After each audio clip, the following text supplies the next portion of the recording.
আমরা এবার শুরু করব এজেন্সি, সেকশন 182। আচ্ছা, এজেন্সি সম্পর্কে কে কি জানো একটু বলো, জাস্ট ইন ব্রিফ।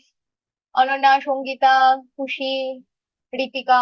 না ম্যাম, এজেন্সির টপিকটা আমার ক্লিয়ার নেই। Okay, no problem. এজেন্সি একটা লিগাল রিলেশনশিপ, একটা লিগাল রিলেশনশিপ। ওকে, একটা লিগাল রিলেশনশিপ যেখানে one person is authorized, authorized, okay, নিজের ইচ্ছাই নয়, অথরাইজ করা হয়েছে, তাকে অ্যাসাইন করা হয়েছে, অথরাইজড টু অ্যাক্ট। আচ্ছা, one person is authorised to act on behalf of, on behalf of another person, another person in dealing with third person, third person বা থার্ড পার্টিজ। মানে দেখো, এখানে তিন রকমের মানুষ পেলাম, এই পার্সনটা, এই পার্সনটা, এখানে আরো একটা পার্সনের কথা বললো।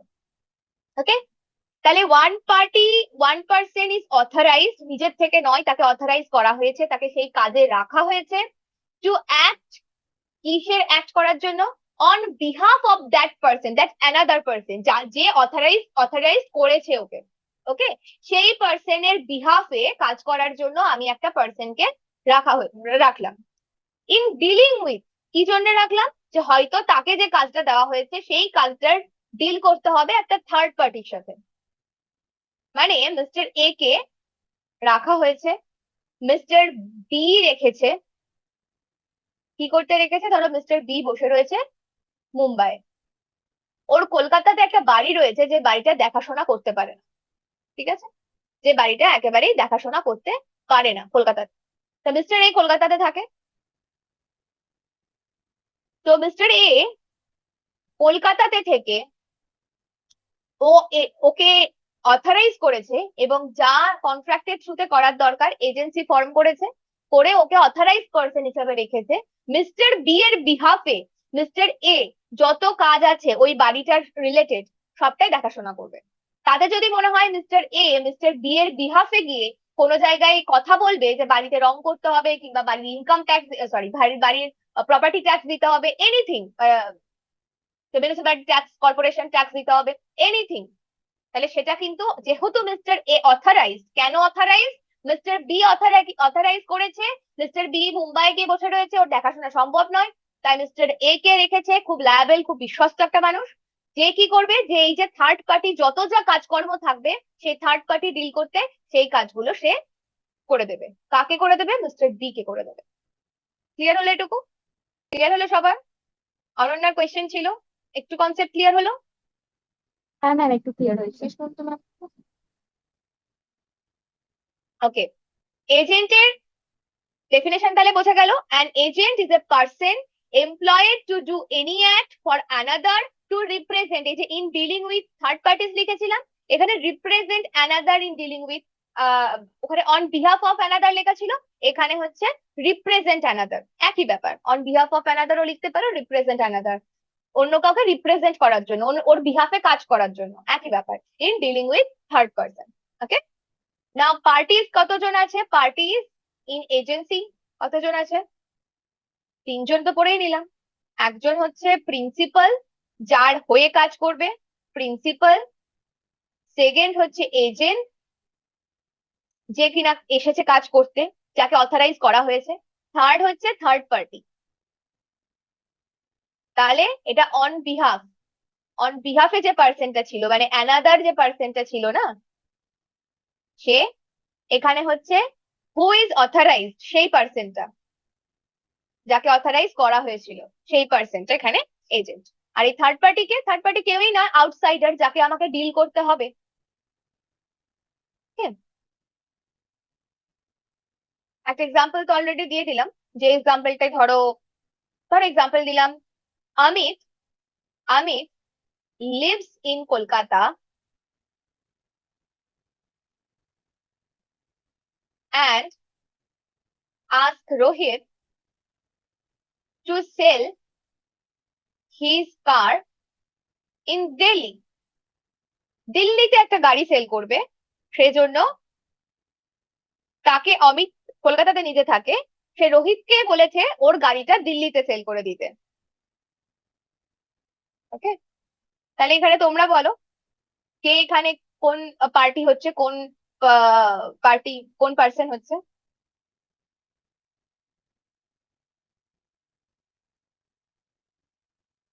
আরেকবার বলুন ম্যাম। ও এই দুজনের মধ্যে কে কোন পার্টি হচ্ছে আমাকে একটু বলো। এখানে দুজনের নাম পেলাম, অমিত আর রোহিত। তাহলে অমিত কে? অমিত এখানে প্রিন্সিপাল, তাই তো? কারণ অমিত কলকাতাতে থাকছে, ওই তো ওর গাড়িটা দিল্লিতে সেল করতে চাইছে, তাই রোহিতকেও বলেছে ওর গাড়িটা সেল করে দিতে। তাই রোহিত যত যা কাজ আছে ওর হয়ে করে দেবে। তাহলে রোহিত এখানে কি এজেন্ট, কারণ ওর বিহাফে ও গাড়িটা বিক্রি করে দেবে। আর এখানে তাহলে ম্যাম থার্ড পার্টি কে? থার্ড পার্টি এই স্টোরিটার মধ্যে নেই। যে বায়ার হবে সে ডেফিনেটলি থার্ড পার্টি, রাইট? যে কিনতে আসবে সে তো থার্ড পার্টি, কারণ তাকে তো ডিল করবে রোহিতই। Got it? ক্লিয়ার হলো? Yes, ma'am.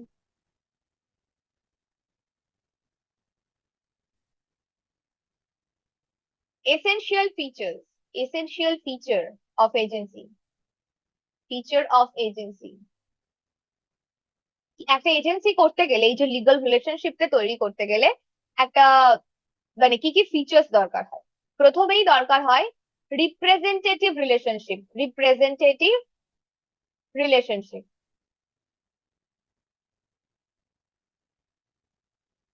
মানে যে রিলেশনশিপটা তৈরি হচ্ছে সেটা একে অন্যের হয়ে রিপ্রেজেন্ট করবে, সেই রিলেশনশিপটা যেন থাকে। এজেন্ট কিন্তু নিজের ইচ্ছে কাজ করবে না, agent acts on behalf of principal.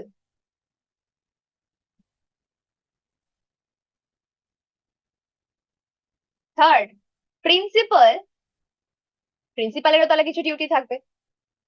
Principal is bound by agents act, agents act. এই যে অমিত রোহিতকে বলেছিল ওর গাড়িটা সেল করে দিতে, এখন যে বায়ারকে নিয়ে এসেছিল সে বায়ার হয়তো অমিতের মনের মতো নয়, যেরকম ভেবেছিল সেরকম নয়। বাট তোমাদের কি মনে হয় অমিত এখানে রোহিতকে বলতে পারবে যে না না তুমি যে বায়ার ফায়ার ধরেছিল ওইসব বায়ার ভালো না, বা ওইসব বায়ারকে আমি সেল করবো না? বা সেল করার পর অমিত কেটে নিয়ে কিছু, রোহিত কেটে নিয়ে কিছু বলতে পারবে? নিশ্চয়ই না। কারণ অমিত এখানে অ্যাসাইন করে দিয়েছে রোহিতকে, যাও তুমি আমার হয়ে কাজটা করো, বায়ার খুঁজে নিয়ে আসো। সেখানে সেখানে কিন্তু Amit bound by the agent act. Amit কিন্তু বাধ্য থাকবে যেভাবে রোহিত কাজ করবে। রোহিত অমিতের অ্যাকাউন্টেন্টলি কাজ করবে, রোহিত নিজের ইচ্ছে কাজ করবে না, যেভাবে রোহিত বলে দিয়েছে অমিত বলে দিয়েছে সেভাবেই করবে। বাট কিছুটা তো নিজেরও মানে কন্ট্রিবিউশন থাকবে, ও তো আর রোবট নয়। তাহলে যে কাজটা ও করবে সেটার জন্য কিন্তু প্রিন্সিপাল কে প্রস্তুত থাকতে হবে। ঠিক আছে? অ্যান্ড কনসেন্ট, এটা চাপিয়ে দেওয়া চলবে না, কারণ তাহলে তো কন্ট্রাক্টই হতো না। Consent of both parties necessary.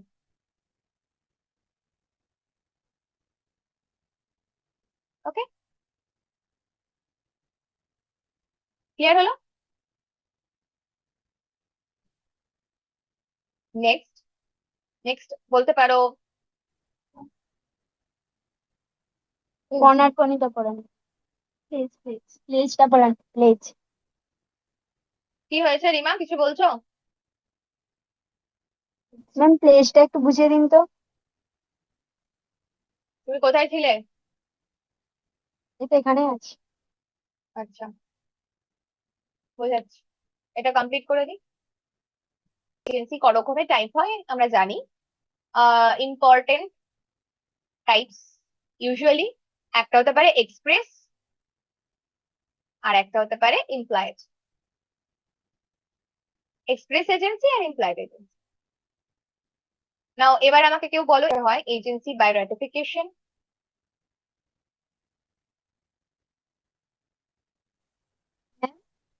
Express হচ্ছে যেটা মুখে বলে বা লিখে বোঝানো হয় ওটাই তো এক্সপ্রেস। একদমই তাই। আর ইমপ্লয়েড? মানে ইশারায় বোঝানো হয় যেটা। হ্যাঁ, মানে না লিখে না বলে, না যদি লিখে, কোনো হ্যাঁ।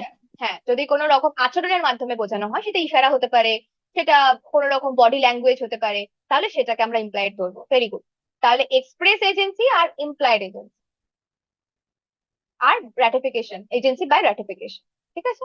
আহ এজেন্সি, এই এজেন্সি চ্যাপ্টারের মধ্যে তোমরা duties of agencies, duties of agent আর কি, duties of agent, rights of agent, এগুলো একটু পড়ে নেবে, এটা খুব ইম্পর্টেন্ট, কনসেপ্টের দিক থেকেও ইম্পর্টেন্ট। ওকে। আর termination of agency, very very important.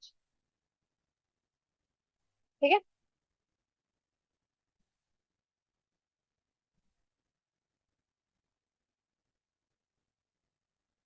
আচ্ছা, তোমরা জিজ্ঞেস করলে একজন, রিমা বোধহয়, উম কি জিজ্ঞেস করলে? প্লেজ। হ্যাঁ, আমার বোধহয় প্লেজটা ডিসকাস করাটা স্কিপ হয়ে গেছে। একদম রাইট।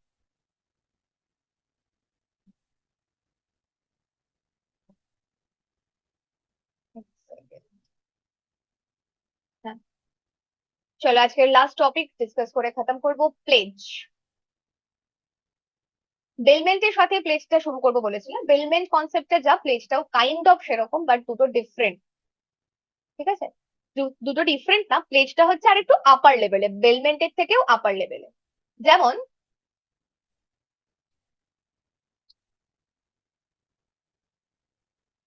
Section 172, plays. দেখো, প্লেজ শুরুই হচ্ছে বেলমেন্ট ওয়ার্ডটা দিয়ে, মানে প্লেজও কাইন্ড অফ বেলমেন্ট। তাহলে bailment of goods as security, for payment of debt or performance, যেটাই থাকুক না কেন করা বাকি, performance of promise. Okay, simple meaning, মানে আমি সিম্পল বোঝাচ্ছি, যে একটা পার্সন যখন কাউকে তার গুডসটা দেবে অ্যাজ সিকিউরিটি, কিসের সিকিউরিটি? লোন নেওয়ার সিকিউরিটি, কোনো ধার নেওয়ার security, is called pledge. Example, আচ্ছা একটা এক্সাম্পল দিই তারপরে বোঝাচ্ছি। আচ্ছা আগে বলে নি, যে লোন দিচ্ছে বা সরি যে লোন নিচ্ছে, মানে যে প্লেজ করাচ্ছে আর কি, সে হচ্ছে পনার। আমরা এখানে বেলার আর বেলি পেয়েছিলাম, এখানে পনার আর পনি পাবো। তার মানে যে নিচ্ছে, যে সিকিউরিটিটা, কি বলবো, মানে যে লোনটা নিচ্ছে, যে ডেটটা নিচ্ছে, বা যার পারফরমেন্স করতে হবে যাকে, সে হচ্ছে পনার। আর যার থেকে নিচ্ছে বা যে দিচ্ছে, সে হচ্ছে পনি। এক্সাম্পল নিয়ে একটা, Rahul takes a loan from, আচ্ছা, loan for, loan of 50,000 rupees, 50,000, okay, from a bank,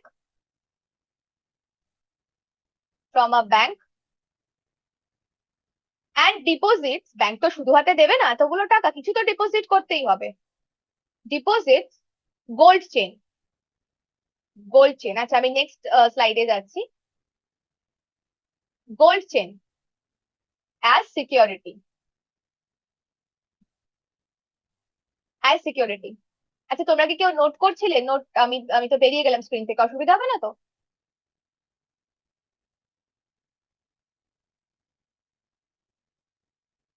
দেখো, রাহুল এখানে কি করছে?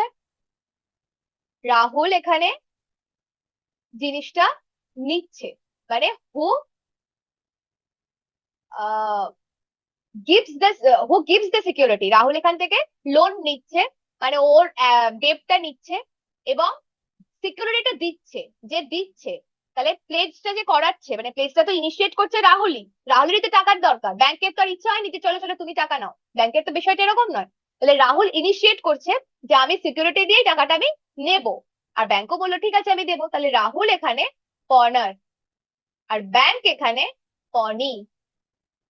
আর এই যে গোল্ড চেনটা ছিল, এইটা এখানে কি, কি বলো? Pledge good, pledge goods. এই যে সিকিউরিটিটা আমাকে দেওয়া হলো, এইটাই তো প্লেজ। বেলমেন্টে কি ছিল? বেলমেন্টে ছিল একটা গুড কে আমি দেব, ডেলিভারেবল গুড, যেটা তার পারপাসটা অ্যাকমপ্লিশ হয়ে গেলে সেটাই আমায় ফেরত দেবে।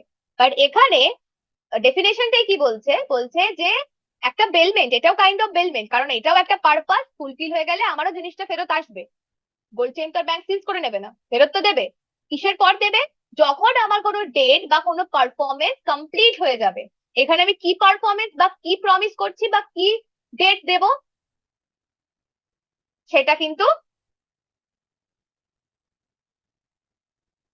আহ সেইটাই কিন্তু আমার প্লেজ। বোঝা গেল? যে কোয়েশ্চেন করছিলে আমাকে যে প্লেজটা আরেকবার বোঝানোর জন্য, প্লেজ ক্লিয়ার হয়েছে তাহলে? ডেফিনেশনটাই ফিরে যাও, Yes, ma'am. দেখো। Placement of goods as security underline করবে, যদি কারোর কাছে ইয়ে থাকে, যার কাছে ব্যারেক নেই, সে আমাকে একটু হোয়াটসঅ্যাপে জানাও, আমি তাকে ব্যারেক পাঠিয়ে দিচ্ছি। ঠিক আছে? অ্যাজ সিকিউরিটি, তার মানে প্লেজটা কিন্তু সিকিউরিটি পারপাসে। ফর আ পেমেন্ট, এই যে পেমেন্ট, কি পেমেন্ট, রাহুল যে 50,000 নিয়েছিল সেই পেমেন্টের জন্য, কার থেকে নিয়েছিল? যার থেকেই নিক না কেন, সে তো পনি, সেই তার থেকে নেওয়ার জন্য যে সিকিউরিটিটা দিয়েছিল সেটাই আমার প্লেজ অফ গুডস, মানে প্লেজ গুডস। ঠিক আছে? তাহলে এটাই হচ্ছে কন্ট্রাক্ট অফ প্লেজ। এটা কাইন্ড অফ বেলমেন্ট। অ্যাকমপ্লিশ হয়ে যাবে, তোমার পারফরমেন্স পূরণ করে দাও, তুমি যা ডেট নিয়েছিলে শোধ দিয়ে দাও, তুমি আবার তোমার জিনিস পেয়ে যাবে। Return back after accomplishment of the purpose. Clear হলো এবার কনসেপ্ট?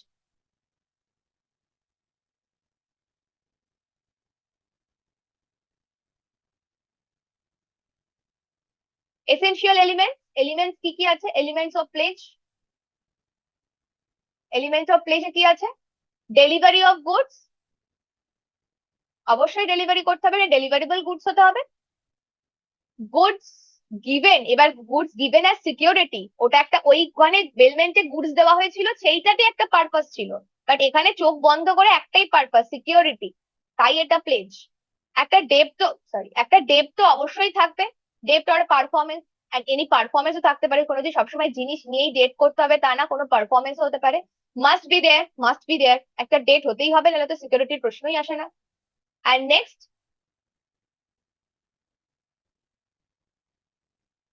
নেক্সট কি? গুডস রিটার্নেবল, অবশ্যই এমন কোনো গুডস কে প্লেজ রাখা যাবে না যেটা সময়ের সঙ্গে সঙ্গে ক্ষয়ে যায় বা নষ্ট হয়ে যায়, কারণ আমাকে তো রিপেমেন্ট করতে হবে, ফেরত দিতে হবে, রিটার্ন করতে হবে। তাহলে সে রিটার্নেবল গুডস অবশ্যই হতে হবে, এবং আফটার রিপেমেন্ট সেটাকে আমায় ফেরতও দিতে হবে। ওকে? বুঝে গেল? তাহলে রাইটস অফ পনার পড়ে নেবে, rights of pawnor important, rights of pawnee and Panar.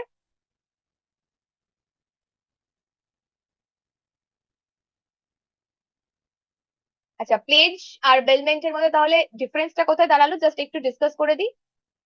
বেলমেন্ট and plays, বেলমেন্টে কি ছিল? গুডস ডেলিভারি হবে, গুডস ডেলিভারি হবে ফর এনি পারপাস, যে কোনো পারপাসের জন্য।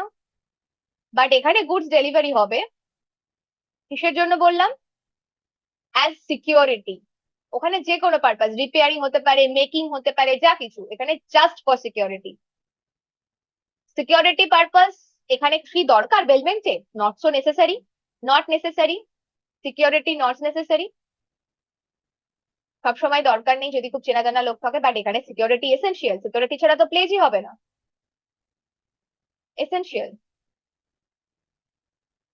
বেলমেন্ট, প্লেজ হচ্ছে কাইন্ড অফ বেলমেন্ট, তাহলে বেলমেন্ট নিজে কিন্তু অনেক বড় টার্ম, তার মধ্যে ছোট্ট একটা পার্ট বেলমেন্ট, সরি প্লেজ, তাহলে এটা কিন্তু অনেক ওয়াইডার কনসেপ্ট, অনেক বড় টার্ম, ব্রড কনসেপ্ট, যেখানে কিন্তু স্পেশাল টাইপ অফ বেলমেন্ট হচ্ছে এটা একটা, স্পেশাল টাইপ অফ বেলমেন্ট, মানে প্লেজ নিজেই একটা টাইপ অফ বেলমেন্ট। ওকে? তো এই গেল আমাদের প্লেজ। তাহলে contract of indemnity, guarantee, bailment, pledge and agency, এই টপিক গুলো আমাদের স্পেশাল কন্ট্রাক্ট অ্যাক্টের জন্য ভীষণ ইম্পর্টেন্ট। পুরো জট ডাউন করে ক্রিস্প ভাবে বুঝিয়ে দিলাম। আর কার কোথায় প্রবলেম আছে একটু বলো আমাকে, এনি প্রবলেম? না ম্যাম। সবার সবটা বোঝা গেছে? হ্যাঁ ম্যাম। সঙ্গীতা, খুশি, একটু বলো তোমরা। না ম্যাম। ইয়েস ম্যাম, আমরাও বুঝতে পেরেছি। ওকে, ফাইন। কোনো কোয়েশ্চেন নেই, কোনো ডাউট নেই কিছু? ক্লাস ঠিকঠাক লেগেছে? ভালো লেগেছে ক্লাস? হ্যাঁ ম্যাম। ওকে, তাহলে আমরা কালকে আবার সেকেন্ড ডেতে ক্লাস স্টার্ট করবো, মানে ক্লাস, নতুন ক্লাস নিয়ে দেখা করছি। তাহলে আমি এখানে ক্লাসটা এন্ড করি।